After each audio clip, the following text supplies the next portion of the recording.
I thank you for coming back to this very important conversation about home ownership. I'm back now with housing expert Natasha Reed-Rice and licensed realtor Dr. Atia Parson. Also with us, Jewel Ellis, who just purchased her first home at the age of 24. I'm sorry for telling everybody. I just think that's so cool. I love that. Victoria is here as well, is looking for some advice about purchasing a home in this next chapter after it's been 20 years, right, of wanting to get back into a home. And mortgage broker Monkel Hayes, also back with us. I want to ask you, since we're sort of in the same boat of being ladies of a certain age, when you're starting over buying a home, for you, what have you found to be the most challenging part right now? Right now, the most challenging part for me is debt and age.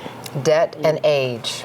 So a debt to income ratio that's a little not exactly where you want it. Correct. And tell me more about the age part. You don't have to tell me your age unless you want to, but what is... I'm not afraid about my age. I'll be 56 in May. Yes, ma'am. Yes, ma'am. So sometimes, it's getting that close time to retirement. So my biggest fear is it safe to buy a house right now? Is it going to be worth while to buy a house right now? Taking on such a huge responsibility this close to retirement. Right. Understood. So to my experts, I want to start with you.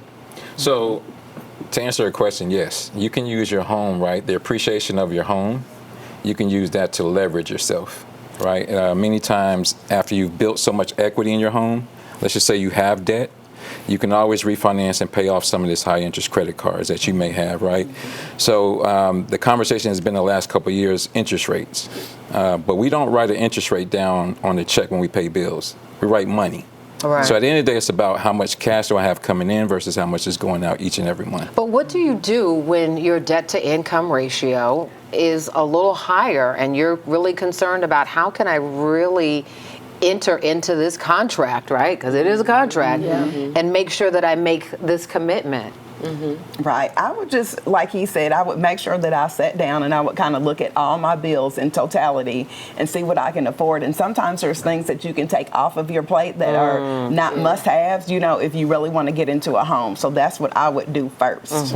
Natasha? And I think part of what makes it scary to people is it does require sacrifice. It does. Right? And so, but it's a sacrifice for now for a reward for later. Yeah. Whereas if we look at rent payments, right? People are like, well, think about your mortgage could be less than your rent. Right. Yeah. But it takes that risk, and that sacrifice to get to the point where you can take advantage of that. Yeah, for sure. Jewel, for you, what was the biggest challenge and how did you get over that hurdle? Well, for me, specifically, that statement stuck out to me, the risk. You have to kind of, we say, like, lock in for now to kind of get the reward later. Yeah. And for me in the beginning, I was like, I don't want to wait to move out. I want to get an apartment. I really wanted it, but I had to wait. And my mom was like, you could just get so much more, like, for your buck when you buy. Yeah. And so I had a really rough time kind of getting over that. But when I did, I was like, oh, this is the bomb. I'm getting way more square footage. Right, like, right, I was gonna right, have right. a one bedroom. So. I'm curious how many of your the friends in your core group chat, if you would, are your age group, are homeowners?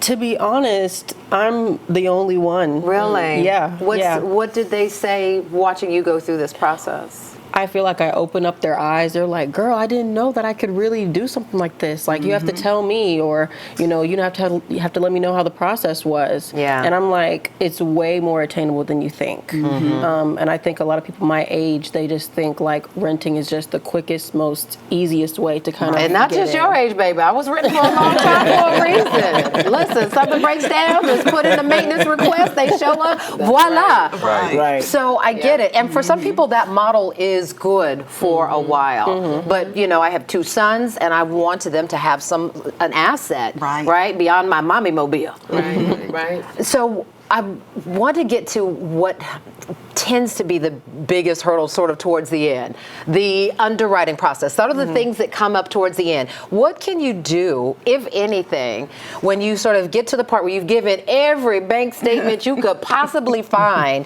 and they still want more? What is your advice? And since you had to get those early texts and late calls. Right. Well, setting your client up in advance for what to expect because if you don't know what to expect, then you're like, well, I turned this in already. So we had a Yeah. conversation.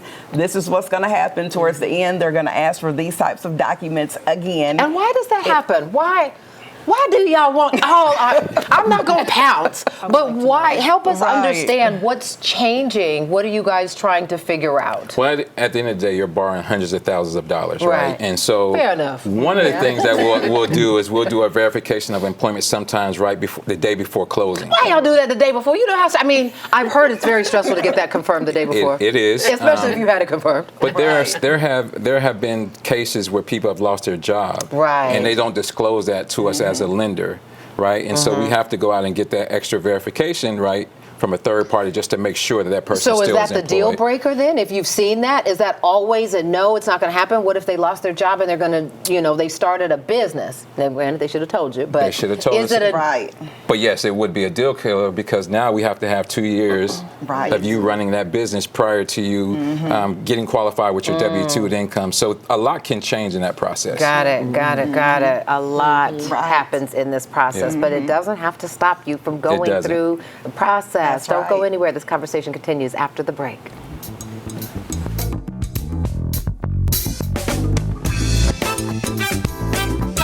Thank you so much for watching. I really appreciate it, and I really want to thank you for season 3 of Portia. It's because of loyal viewers like you that we keep getting to share this daily dose of positivity all across the country. So just a reminder, I still need you to like, comment, and subscribe, and go ahead and tell your friends. You can catch us now in Orlando, in San Francisco, in Atlanta, and all across the country on Fox Soul. Tell your friends. We'll see you soon on Portia.